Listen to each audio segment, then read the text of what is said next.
Aujourd'hui, j'ai envoyé des messagers à travers tout le pays. Dans chaque ville, dans chaque village, ils emportent ce décret. J'impose à l'Égypte une tâche qui serait impossible dans tout autre pays au monde. Sur les sables du désert, vous bâtirez une pyramide. Ce sera un édifice plus grand que tout autre sur la surface de la Terre. Cette pyramide sera mon lieu de repos pour ma vie future. Chacun de vous est lié à moi par un pacte. Qu'il travaille comme jamais homme n'a travaillé. Et moi, le Dieu vivant de l'Égypte, je vous fais une promesse. Cette promesse, c'est que chaque homme, par son travail, s'assurera dans sa seconde vie une demeure pour lui-même. Acceptez-vous?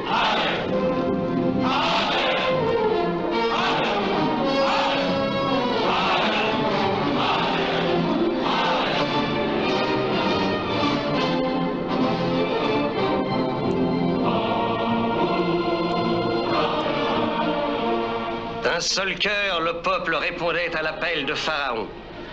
Il arrivait des fermes et des oasis, des vallées et des montagnes. Il abandonnait son existence habituelle et se mettait en route vers la tâche sacrée.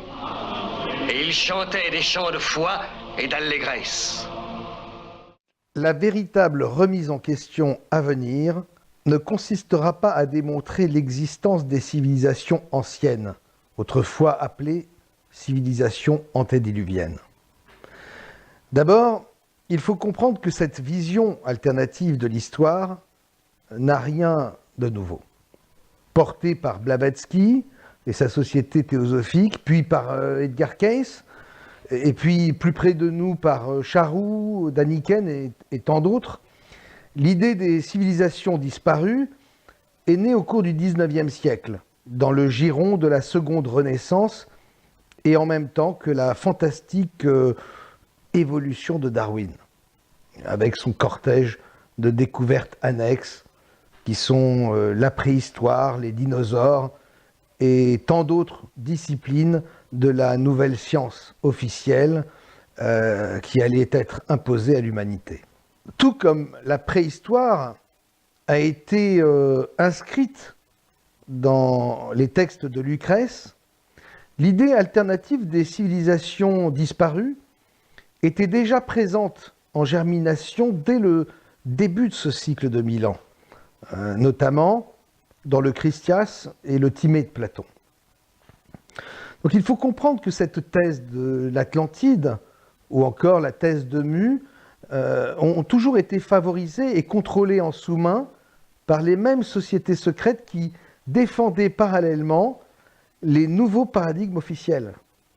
À noter d'ailleurs que ces différentes sociétés secrètes, quelle que soit leur attribution et sensibilité, se regroupent toujours autour d'une seule entité qui, justement, a pour emblème une pyramide tronquée avec son œil lové au centre d'un pyramidion détaché de sa base, c'est-à-dire détaché du vulgaire.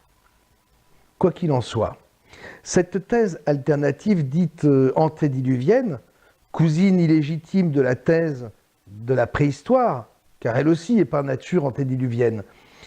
Il n'y a qu'à se souvenir du titre du livre fondateur de Jacques Boucher de Perthes, Antiquité celtique et antédiluvienne, pour comprendre d'ailleurs bien des choses au sujet de certains courants alternatifs qui perdurent aujourd'hui. Cette thèse alternative, donc, était en fait destinée à tenir occupés les moutons récalcitrants, les chercheurs de vérité, qui n'allaient évidemment pas se satisfaire d'une simple préhistoire. Donc elle servait, et elle sert toujours, à les détourner le plus longtemps possible de la vérité, jusqu'à ce que le scénario de ce cycle de 1000 ans soit enfin accompli. Le but, pour ceux qui, dans les coulisses, tiennent les ficelles, a toujours été à l'époque d'en finir avec la chronologie biblique et d'asseoir à travers toute la planète le nouvel esprit des Lumières, indispensable aux futures étapes de l'agenda de ce monde d'illusions, dont l'aboutissement prévu de longue date est l'instauration du tant attendu nouvel ordre mondial qui marquera le point final de notre histoire. L'existence des civilisations disparues s'inscrit donc dans le prolongement de l'idée d'une histoire humaine longue. Et en fait, aujourd'hui, quasi tout le monde y adhère, sauf peut-être quelques moutons vraiment obtus. Donc loin d'être une nouvelle vision du monde, c'est juste aujourd'hui une vision qui est assez mûre pour devenir la vision à la mode, même auprès des moutons endormis. Bref, non, la vraie remise en question, c'est de comprendre que ces deux branches cousines, l'histoire officielle d'un côté et l'histoire antédiluvienne, qui semblent s'opposer et se contredire, sont en réalité des créations fictives, des mensonges, alimentés au fil des siècles par des découvertes toujours plus nombreuses et toujours plus spectaculaires, qui sont en réalité autant d'os à ronger. Derrière ces murs se cachent 1 millier de dessins vieux de 36 000 ans. Là, c'est l'entrée de la grotte originelle qui a été aménagée. Au départ, elle partait de là et elle n'était pas plus grande que ça, l'entrée d'origine. C'est par là qu'on est rentré. C'est la magie de la spéléologie. Les fouilles qui ne mènent à rien, les galères et parfois un miracle. Une découverte comme celle-là fait partie, c'est vrai, aujourd'hui elle est entrée dans l'histoire, mais on ne s'attend pas sur un petit boyau comme ça qui paraît insignifiant, un léger courant d'air, c'était pas des indices à 100%. Et en fait, ça s'est terminé par une très belle découverte. Au départ, on ne sait jamais ce qui nous attend, bien sûr. Et là, le hasard a voulu qu'on tombe là-dessus, hein, mais déjà on était très contents d'arriver dans la première salle. On n'avait pas encore vu les peintures, on était tout neuf, ça brillait partout, c'était grand. Déjà, c'était déjà top, comme on dit. Il y avait des traces de pattes d'ours, il y avait des crânes, il y avait des ossements partout. On avait des petites lampes, hein, on n'avait pas beaucoup d'éclairage en fait. Et c'est vrai que c'est impressionnant. Des mammouths, des ours, des rhinocéros. Ça a impressionné le rhinocéros. On ne connaissait pas dans les gorges d'Ardèche jusque-là.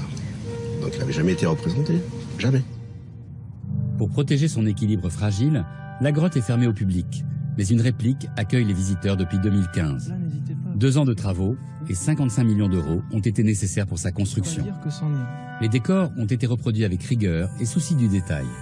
Les artistes actuels ayant même utilisé des matériaux et techniques préhistoriques. On a affaire à des gens qui ne sont pas, entre guillemets, des amateurs. Il y a des reliefs qui sont utilisés de façon très intelligente. Il y a un effort réel de composition, donc un effort réel de mise en espace qui est la caractéristique donc, de l'art, vraiment.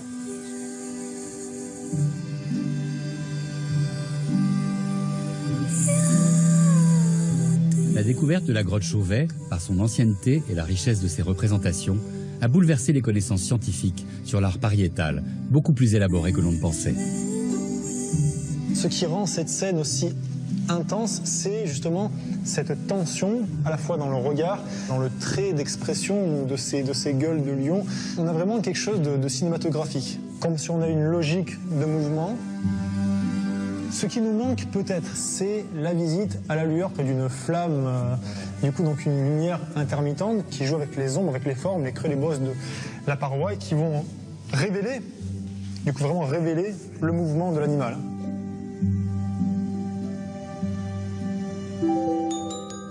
De nombreux visiteurs sont venus en Ardèche spécialement pour découvrir la caverne. La culture est devenue aussi un élément d'attractivité du territoire, mais surtout un élément de développement économique. L'espace de restitution a accueilli 600 000 visiteurs pour sa première année d'ouverture. Une fréquentation bien au-delà des prévisions.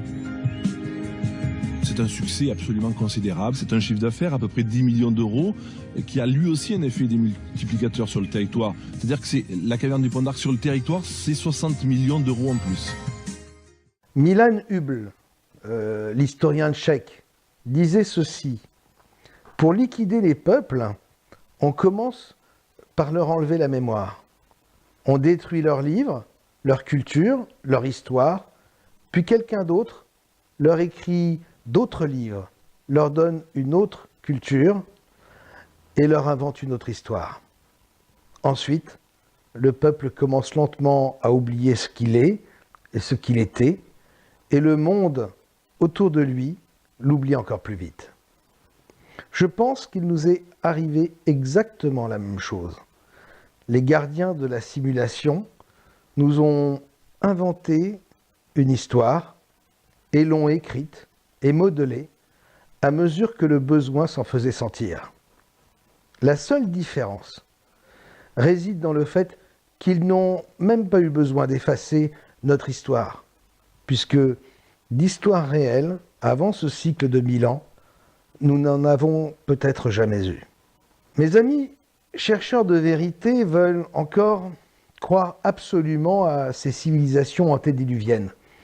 Et ils contribuent, sans le savoir, par aveuglement ou par besoin de rêver, simplement, parfois aussi par intérêt, à induire des centaines de milliers de moutons récalcitrants dans l'erreur, ou l'impasse et le piège où veulent justement les conduire les sociétés secrètes. Des géologues ont découvert que le sphinx a été lavé par des pluies incessantes pendant des siècles. Or, ces averses n'ont pu survenir que des milliers d'années avant le règne des pharaons. Est-ce à dire que le sphinx a été bâti bien avant l'aube de la civilisation? L'enjeu ici, c'est toute l'histoire de la civilisation. Il n'y a peut-être pas eu un déroulement linéaire de l'homme des cavernes débile à nous autres très intelligents avec nos bombes atomiques et notre dentifrice au fluor. Parfois, des faits nouveaux viennent bouleverser les théories dominantes. C'est sur ces faits que nous allons nous pencher aujourd'hui en compagnie de spécialistes qui élaborent de nouvelles théories susceptibles de changer notre regard sur l'histoire de la civilisation tout entière. Ce visage monumental a été sculpté par les Olmecs du Mexique. On pense qu'il y a 2000 ans au bas mot. Les traits sont nettement africains. Pourtant, les Noirs ne sont censés être arrivés en Amérique qu'après Christophe Colomb. Dans un ouvrage intitulé « L'archéologie interdite de l'Atlantide au Sphinx », Colin Wilson rassemble divers éléments indiquant l'existence d'une grande civilisation disparue à une époque antérieure à l'histoire. Ces sociétés secrètes, nous en parlerons le moment venu. Mais j'imagine que vous ne croyez peut-être toujours pas que ce mensonge intégral soit possible. Alors, eh bien, revenons un peu à ce principe du mensonge. Un premier mensonge, le mensonge originel si vous voulez, a orienté le reste des mensonges et ainsi de suite. Les mensonges en fait vont s'accumuler les uns derrière les autres, couche par couche. Et à chaque fois le menteur, celui qui imagine ces mensonges et qui les présente aux autres, à chaque fois le menteur doit tenir compte du mensonge précédent, car évidemment, il faut sauver les apparences d'une cohérence. Mais il n'empêche qu'à force de mensonges, il s'éloigne tellement de toute vérité et de toute réalité qu'il lui est impossible de revenir en arrière. Même chose d'ailleurs pour sa victime. Le mensonge qui a été proféré ou qui a été accepté finit par devenir réalité. Il devient la vérité. Eh bien, on peut dire que le mensonge, de ce fait, est devenu le premier pilier de la matrice, car il tient tout le système en place. Le mensonge est imbriqué à l'intérieur de nos sociétés. En fait, il s'est infiltré dans nos vies. Il est en nous. Il est dans chacune de nos fibres. Il est même probablement à l'origine de notre existence. Alors, comment voudriez-vous sérieusement que la science que nous avons échafaudée nous-mêmes puisse échapper au mensonge? C'est strictement pas possible, et puis ce serait même totalement illogique. Poursuivons dans notre démonstration avec le domaine archéologique. Il est amusant de voir par exemple que tous les sites archéologiques connaissent plusieurs périodes. Notamment, il y a la saison des fouilles, qui est très intense, et puis les archéologues se retirent, ils referment tout ce qui a été ouvert, et ils disparaissent du site et reviennent l'année suivante. Que se passe-t-il pendant la saison morte? Et ça explique bien aussi ce qui se passe sous l'eau, qu'en quelques mois, on peut poser un bloc sous l'eau à cet endroit-là, on revient 2 mois après, il s'est déplacé de 2-3 mètres. Hein. Eh bien, imagine, en 2000 ans d'histoire, un bloc qui fait 300-400 kilos, il peut être transporté. Alors ça aussi, ça fait partie des facteurs de difficulté en plus pour trouver les morceaux de statue. Est-ce qu'on ne prépare pas le site pour les trouvailles de la saison suivante? C'est une question que je me suis toujours posée. Les archéologues vous diront que c'est normal. D'abord, il faut qu'ils rentrent chez eux, puis ils doivent étudier ce qu'ils ont découvert et donc passer du temps en laboratoire. Mais moi, ça m'a toujours étonné de considérer qu'il n'y avait pas une deuxième équipe de remplacement qui prenait le relais pour poursuivre les fouilles. Pourquoi laisser pendant plusieurs mois le site à l'abandon, quoi, quasiment? Ben oui, parce qu'en fait, les sites pourraient être fouillés en permanence, non? Je ne sais pas si ça vous paraît pas quelque chose de logique. Ou alors il y a une mainmise d'une équipe qui garderait jalousement ses découvertes pour ne pas qu'elles soient ensuite mises en concurrence avec une autre équipe. Bref.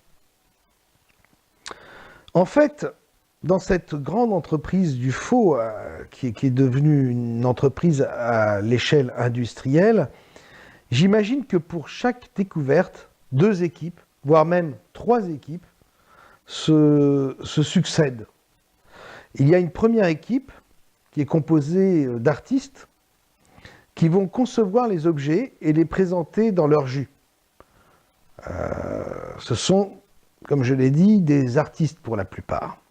Et puis il y a une seconde équipe qui va positionner les objets sur le site de façon à rendre leur découverte crédible. Et ensuite arrive sur le terrain la 3e équipe, celle des découvreurs. Donc forcément, le scénario archéologique, lui, il va s'enrichir de ces 3 versions.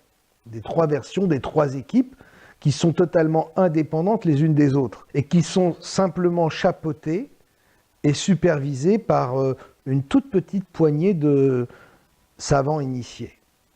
C'est comme au cinéma, il y a l'équipe de réalisation et puis il y a l'équipe du montage. Au-dessus de ces 2 équipes, vous avez le réalisateur qui chapeaute et supervise l'ensemble de la création. Prenons l'exemple de la découverte archéologique de sépultures. Vous vous dites, waouh, fabriquer tous ces squelettes, toutes ces momies, etc. Enfin, waouh, Rock, c'est beaucoup trop difficile, ça c'est pas envisageable. Eh bien, pourtant, vous pouvez être sûr qu'à l'humanité, vraiment, moi j'ai appris ça. Je me suis rendu compte de ça. À l'humanité, rien n'est impossible. Qui peut dire si tout cela ne relève pas tout simplement d'un savoir-faire hérité de génération en génération, transmis de génération en génération, et acquis par une armée d'artistes qui ne sont pas forcément les découvreurs des sites, qui ne sont pas ceux qui vont aller sur le terrain. Tandis que les découvreurs, eux, seraient finalement ce qu'on appelle les idiots utiles de la matrice. Ce savoir-faire pourrait se transmettre de génération en génération entre initiés qui ont leur droit d'accès au secret comme des artistes introduits dans le métier de père en fils et qui bénéficient non seulement du savoir-faire de leur père, mais aussi de tout un réseau. Notez aussi, et cela a son importance, que dans le domaine archéologique, on ne dit pas découvrir un site, on ne parle pas de découverte, mais d'invention. Lorsque quelqu'un découvre un site ou un objet archéologique, on ne dit pas de lui qu'il est le découvreur, mais l'inventeur. Car, comme je vous l'ai déjà dit, tout est clairement présenté. La fable est évidente. comme lorsqu'on raconte une histoire à un enfant. Mais c'est l'enfant qui veut absolument y croire et qui passe outre l'évidence du conte de fées. Alors, allons-nous continuer de nous comporter comme des enfants en avalant toutes les couleuvres qu'on nous présente? Pas besoin de le présenter, les enfants le connaissent tous. Il a une grosse barbe, il a un chapeau, il est gros. Et depuis le 19e siècle, il porte le même manteau rouge. Bref, il passe à travers toutes les modes sans se démoder, car le Père Noël a un truc, il apporte magie et féerie, surtout, il nourrit l'imaginaire des enfants, dont le rapport à la réalité n'est pas encore formé. Quand les parents leur disent qu'il y a un Père Noël qui va passer par la cheminée et qui va amener les cadeaux, quand ils sont petits, ça pose aucun problème. Ça fait partie de la pensée magique et comme c'est dit par les parents, il n'y a aucun problème là-dessus. Car c'est bien connu, les parents détiennent la vérité universelle, en tout cas jusqu'à un certain âge. Les magasins de jouets l'ont bien compris, qui jouent le jeu à fond. Nous avons des clients qui viennent avec leurs enfants et qui viennent repérer ce que le Père Noël va nous amener. Donc il y a une complicité avec les parents qui se fait autour du Père Noël. Et cela permet aussi bien sûr aux parents de se décharger sur le Père Noël pour donner des cadeaux ou y mettre des limites. Mais pas seulement. Les parents ont d'abord été des enfants, leur inconscient en conserve pour toujours le souvenir. Comme on sait, nous, psychanalystes, qu'on ne renonce jamais complètement aux croyances, mais quand il sera plus grand, si ça s'est bien passé pour lui, si ça n'a pas été un cauchemar, de croire à ça, il le transmettra à ses enfants. Et finalement, pourquoi faire sans, alors que c'est tellement mieux avec le Père Noël? Avec, c'était mieux quand même. Je pense que c'était mieux avant. C'était plus féerique, on va dire. C'était plein de magie et puis ça volait autour de moi.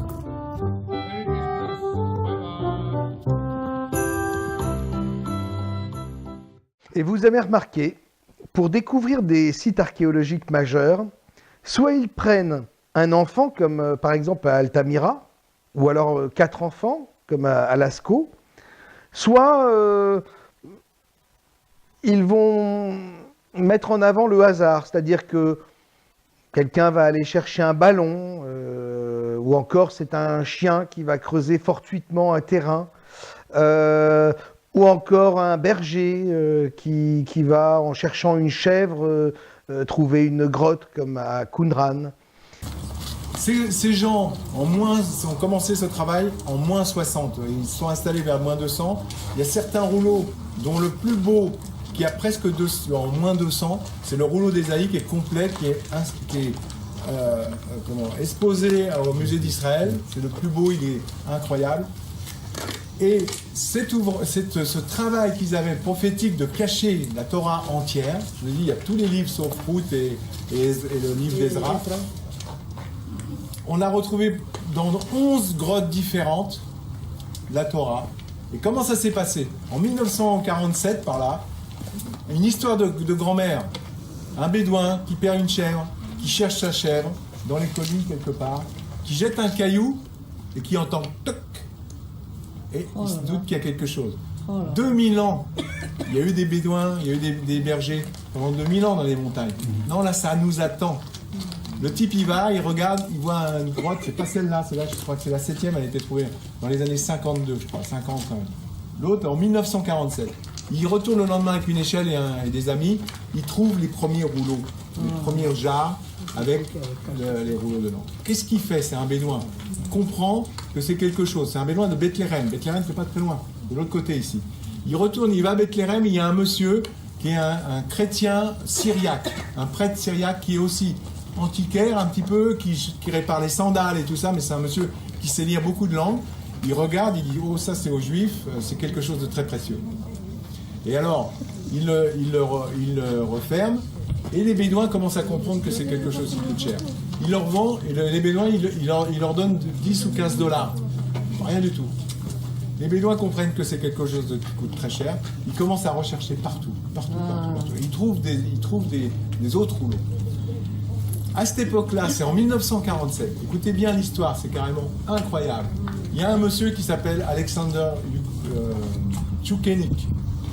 C'est le père de Yigal Adin, un grand général archéologue de l'armée d'Israël, qui a même participé, qui était le général de la place à Jérusalem, quand il y a eu la libération de Jérusalem en 67. Et lui, son père, c'était un archéologue d'origine russe. Il entend parler de cette histoire. Il va chercher, il va voir, il entend parler que c'est arrivé à Bethléem. Il va visiter le type. Le jour dont je vous ai parlé dans le bus tout à l'heure, le Kaftet Benovander, le 29 novembre 1947, le jour de la déclaration de la création du futur État d'Israël, qu'on appelle le plan de avec le plan de partition et tout, c'est notre jour de la déclaration, c'est pas l'indépendance, mais c'est le jour où on va avoir le droit de créer un État, avec le vote à l'UN. Lui, c'est ce jour-là qu'il vient acheter les rouleaux de la mer Morte. Et qu'est-ce que ça veut dire ? Ça veut dire que Dieu, il dit, je ne vous laisserai pas tomber. Ça peut être également, je pense à un cas qui est assez emblématique, celui des sépultures découvertes dans le désert du Sahara. Et là, cette fois-ci, c'est un journaliste qui accompagne les scientifiques. Alors, tandis que les scientifiques cherchent dans le sable où il n'y a rien, à quelques mètres de là, c'est l'innocent qui tombe par hasard sur le jackpot. Un jour de l'an 2000, très loin de leur camp de base, son équipe et lui ont fait halte ici pour chercher des fossiles de dinosaures. Le photographe du magazine National Geographic, Mike Etwer, faisait partie de l'expédition. Il se souvient de cette journée. On est arrivé ici dans nos 4x4, puis on s'est dispersé pour prospecter cette zone. Tout le monde veut faire une belle trouvaille. Moi, je n'avais découvert aucun gros os lors de ce voyage et je voulais vraiment en dénicher un. Je regardais par terre en suivant des fragments d'eau et je prenais des photos. Il s'avère cependant très vite que ces ossements n'appartiennent pas à des dinosaures, mais à des humains. Ensuite, je me suis dirigé vers des collines et j'ai vu un os de jambe attaché à une hanche, puis 2 os de bras, puis des squelettes avec les crânes cisaillés en 2 par le vent. On aurait dit des tasses, mais c'étaient des crânes humains qui avaient été à demi érodés par le sable et le vent. Ils étaient attachés à des vertèbres et même à des squelettes entiers. En avançant encore, j'ai commencé à voir des squelettes très bien conservés.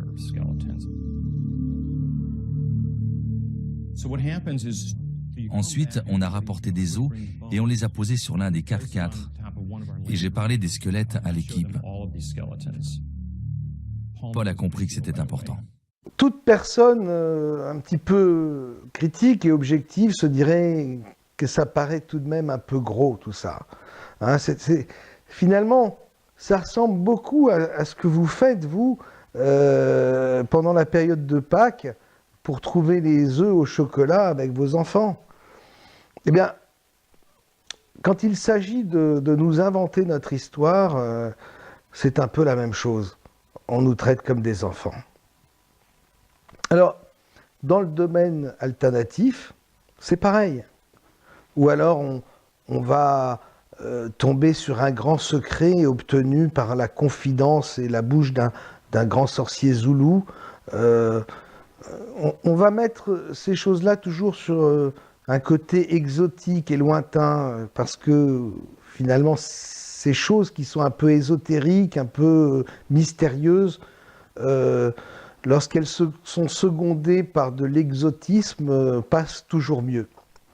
En réalité, tout ça est toujours qu'une méthode de mensonge qui existe de tout temps et qui a été vraiment mis en place dès la période de la Seconde Renaissance. De fait, c'est comme ça. Mais c'est jamais des touristes dans le désert qui sont là pour méditer, qui trouvent un dinosaure. C'est à chaque fois le chasseur de dinosaures qui va dans le désert et qui trouve presque toujours ce qu'il cherche. Ça sera grâce à son chien, grâce à son enfant, grâce au plus grand des hasards. Mais dites-vous bien qu'à chaque fois, dans les grandes découvertes de la science, quand on vous parle de hasard, c'est qu'il y a généralement anguille sous roche. Le but, on sait, il y a évidemment l'argent et toute l'économie que ce secteur génère, des milliers d'emplois également. Mais il y a autre chose, il y a ce que l'on veut nous cacher. Le fait que nous vivons dans une matrice d'illusions et de mensonges, dans une simulation 2D que nous percevons comme une réalité 3D avec nos sens. Et qui fait que ce qui est plat peut également paraître rond. Qui fait que seul le présent existe, tandis que le passé disparaît à mesure que le présent avance, comme si le temps s'érodait indéfiniment pour libérer de la mémoire, pour finalement disparaître tous les 1000 ans. Je vais vous raconter maintenant une petite histoire. C'est l'histoire de ce grand chasseur de dinosaures. C'est un chercheur, un scientifique qui a à son actif la découverte de plusieurs centaines d'espèces de dinosaures. C'est un chercheur actuel, hein, c'est un chercheur récent, c'est un moderne. Lui n'appartient pas à l'époque du début de la seconde Renaissance. Et on a l'impression que cet homme-là, hein, qui chapeaute de nombreuses équipes, n'a qu'à se baisser pour trouver des dinosaures. Ce paléontologue de renommée mondiale est toujours prêt à aller explorer la prochaine colline ou à aller fouiller la prochaine dune. Dans son métier, découvrir une espèce disparue peut asseoir définitivement une carrière. Quand on connaît sa carrière, on se rend compte qu'il ne découvre finalement, à travers tous ces dinosaures, que des squelettes. Il est spécialisé vraiment avec ses équipes dans la découverte archéologique d'ossements et de fossiles. Wow, c'est super, Dave. Quel griffe énorme! En plus de 20 ans passés à sillonner le désert, Paul a découvert des dizaines de dinosaures et de crocodiles préhistoriques jusque-là inconnus. Mais Gobero a été l'une de ses trouvailles les plus stupéfiantes et les plus inattendues. Et puis, tout à coup, il décide lui aussi de faire le gros coup, la découverte du siècle qui fera entrer son nom dans l'histoire. Un peu la même recette utilisée par Howard Carter, avec le tombeau de Toutankhamon. Je n'oublierai jamais la première fois que j'ai fait ça. J'étais ici, à Gobero, en train de dégager un squelette, et c'est là que j'ai réalisé qu'il s'agissait de ma propre espèce.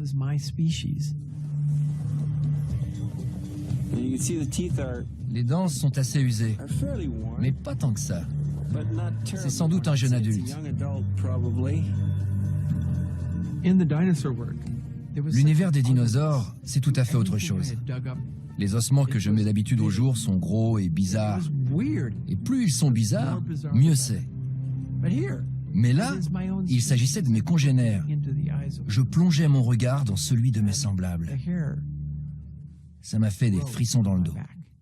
Et alors, ce chercheur invente dans le désert du Sahara 2 peuples inconnus, un site occupé, puis abandonné et occupé de nouveau, tout cela sur une période de plus de 10 000 ans, à une époque où le Sahara était prétendument un vaste domaine de savane et de forêt.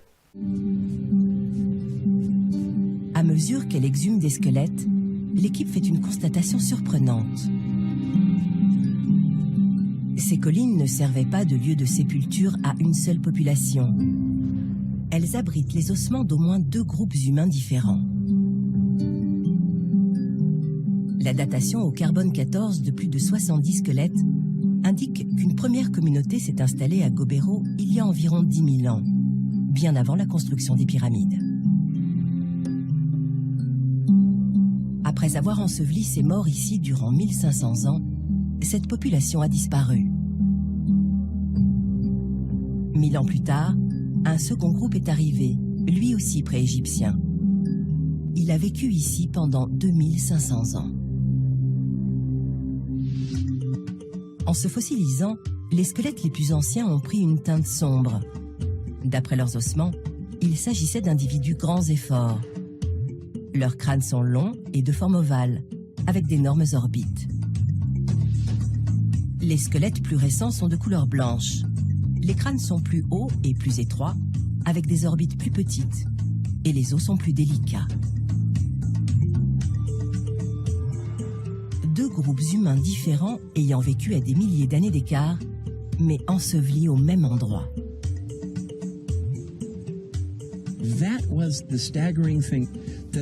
C'était stupéfiant.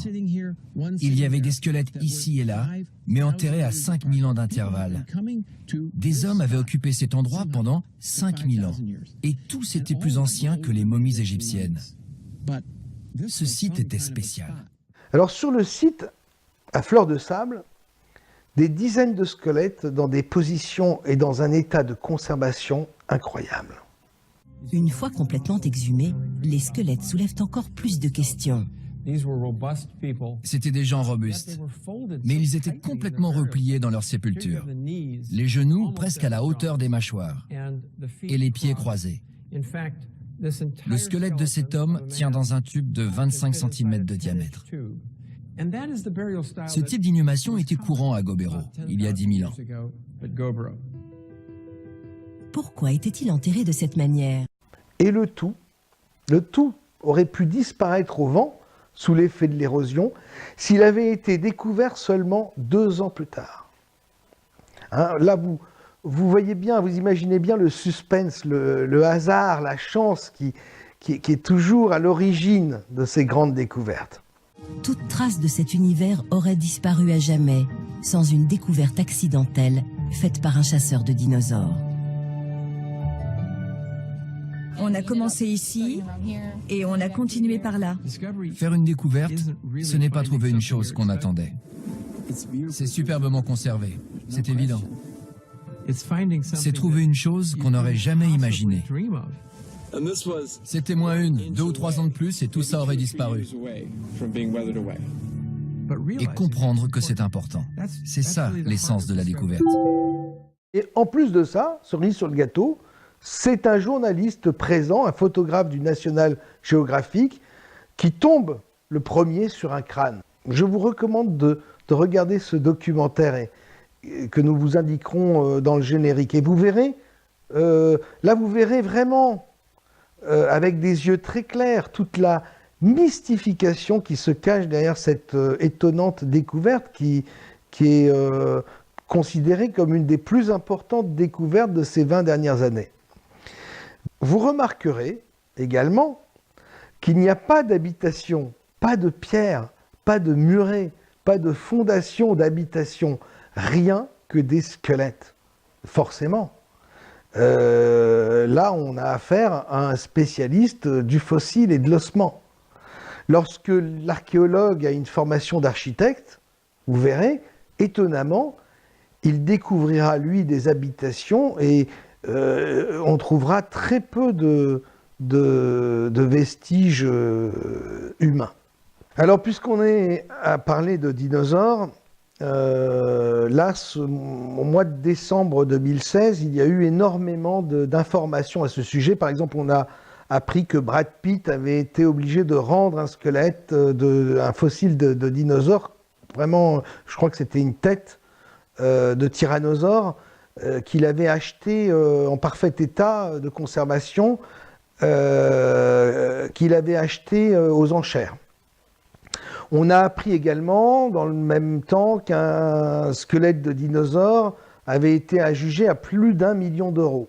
Vous avez toujours désiré agrémenter votre salon d'un squelette de dinosaure grandeur nature? C'est désormais possible. En effet, le spécimen d'allosaure que vous voyez ici, exposé à la gare des Brotteaux de Lyon, fera l'objet d'une vente aux enchères. Il aura toutefois du mal à entrer dans tous les salons, car outre ses 6 mètres de long et un poids de plusieurs tonnes, cet ancêtre du célèbre Tyrannosaure Rex serait estimé entre 800 000 et 1 million d'euros. Pour Eric Micheler, expert en histoire naturelle, cet allosaure est unique en son genre. Ce spécimen est particulièrement intéressant parce que vous avez un spécimen qui est complet. Plus l'animal est grand, c'est pas toujours évident, bien sûr, de retrouver la totalité de ses os. Et dans le cas présent, vous avez un crâne qui est complet de mémoire à 90% et le squelette aux alentours des 70%. Donc tous les os sont quasiment d'origine. Des spécimens complets, en plus de cette taille, c'est excessivement difficile, il y en a très peu à travers le monde. Par exemple, il n'y en a pas en Europe. Ce grand prédateur carnivore, vieux de plus de 135 millions d'années et qui a peuplé essentiellement l'Amérique du Nord, a été découvert sur un ranch de l'État du Wyoming aux États-Unis. Claude Agut, qui sera chargé de la mise en vente de l'allosaure, ne cache pas son émotion à l'idée de s'être vu confier, pour la première fois de sa carrière, un objet aussi rare et hors du commun. Je fais ce métier depuis pas mal de temps, 40 années. Et un commissaire-priseur vend de tout, je crois avoir vendu tout ce qui peut exister en biens mobiliers au monde, des tableaux, des meubles, des voitures, des bijoux, c'est sans fin, sans fin. Par contre, imaginez ma satisfaction que je peux avoir à vendre un objet qui a 100 millions d'années. C'est quelque chose de rarissime, un squelette complet d'un allosaure de 100 millions d'années. Je ne dis pas que je ne pouvais même pas imaginer que ça existait, mais pour moi, le jour où j'ai eu ça, j'ai dit je le vends et je m'arrête de travailler après. Bon, après, j'essaierai de trouver mieux, parce que dans ce métier, on a toujours envie de trouver des choses intéressantes. Mais moi qui suis vraiment un ancien dans la profession, il n'y a que des choses comme ça maintenant qui m'intéressent. Et le plus rare des tableaux est encore moins rare qu'un objet, qu'un squelette comme ça. Alors que le profil du futur acheteur reste difficile à déterminer, le commissaire-priseur n'a aucun doute sur le fait que l'intérêt pour ce spécimen attirera bon nombre d'intéressés.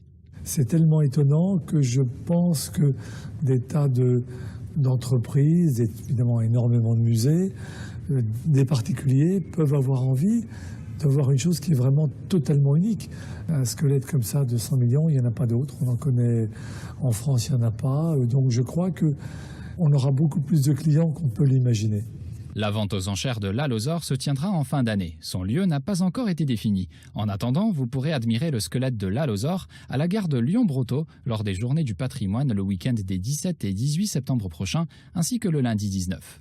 Il y a eu la découverte d'une queue d'un dinosaure à plumes prise dans de l'ambre. Alors ça, c'est une découverte assez extraordinaire. Là, on assiste encore à une surenchère, toujours quelque chose de plus précis, quelque chose d'inédit, et qui va dans le sens de la réalité des dinosaures. On a toujours, dans ce mois de décembre, découvert une piste de dinosaures sur une falaise haute de 300 mètres, où on trouve, c'en est même amusant, on va vous montrer cette photo, on trouve les traces de pas d'un dinosaure qui marchait sur le sol à l'époque, qui est devenu par l'effet, le phénomène de la tectonique des plaques, une falaise. Et alors vous avez donc encore une fois une découverte scientifique qui confirme l'existence des dinosaures, qui sont justement en ce moment extrêmement remis en question par les chercheurs de vérité. Top Secret, notamment, a diffusé un dossier complet qui remet vraiment en doute l'existence des dinosaures. Il faut savoir que les dinosaures sont apparus au XIXe siècle, après que leur existence ait été envisagée par les scientifiques défenseurs, évidemment, de la théorie d'évolution. Comment se fait-il qu'on n'ait jamais trouvé d'ossements de dinosaures avant le XIXe siècle, avant que cette théorie de Darwin ne voit le jour? En réalité, les fossiles de dinosaures exposés, ça il faut le savoir, sont tous des faux. On dit que les véritables ossements sont gardés dans des salles, fermées et sécurisées, parce que ce sont des fossiles trop